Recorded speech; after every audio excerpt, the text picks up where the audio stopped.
ho any amin'iny tapany atsimo nosiny kosa sika ao anatin'ity vaovao manaraka ity fotodrafitrasa maro tony lalana sy toeram-pitsabona no afaka sitrahan'ireo vahoaka ao amin'ny tanàna Nambovombe nanomboka ny 12 ny volana aogositra lasa teo.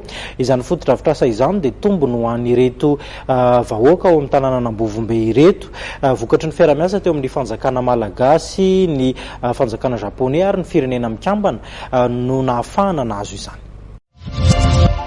Fotodrafitrasa maro sosona no natolotry ny filohan'ny Repoblika Rajaonary Mapiana ho an'ny vahoaka tany Ambovombe ny 12 aogositra 2024 nandritry ny fandalovany taty an-toerana. Fiara-miasa tamin'ny fanjakana japonais sy ny firenena mikambana no anisany anazahoany ireo fotodrafitrasa ireo. Voalohany amin'izany ny lalana mirefy 3 kilometatra tao Ambovombe tapo-tanàna, lalana izay natao pavé.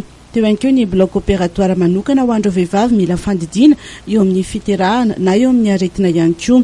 Teo ihany koa ny ivitoerana manokana izay anampiana ny renim-pianakaviana andrindrana ny fiterahana ho fanampin'izay anefa dia no hitarina ihany koa ny service maternité ao anivon'ny hôpitaly Monjajona Ambovombe.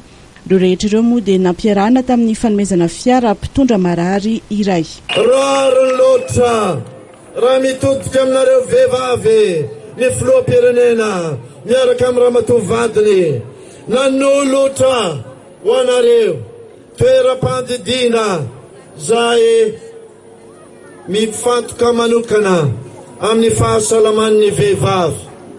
Maro ny vehivavy ao zay tratran'ilay aretina le hoe fistule vaginal. Ireo olona nahazo sy ny sitraka ireo fotodrafitrasa ireo dia nilaza fa antoka iray lehibe ho an'ny fampandrosoana ny faritra izao.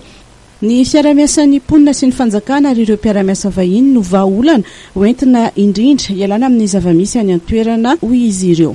Komina Rotonta moa ny fandrimbona ny asa, komina ny Ambondro sy komina ny Ambonay. Dia eo amin'ny mpiasa valonjato eo no eo ny asa sarimbona ny asa io. Ka rehefa ny sarimbona ny asa io zany, eo amin'ny mpiasa valonjato eo no eo ny komina anankiroa dia ny asa anatin'ny 90 andro zay. Rehefa ny asa anatin'ny 90 andro dia ny asa natao moa dia nanala bozaka, nanala fasika, na lehibe le lalana zany hoe nitarina mba ho lehibebe le lalana.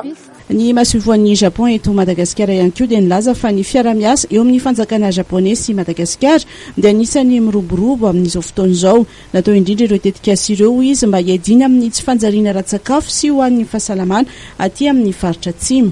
Le gouvernement du Japon a financé ce projet conjoint des Nations Unies avec le montant de un peu plus de 2 millions de US dollars.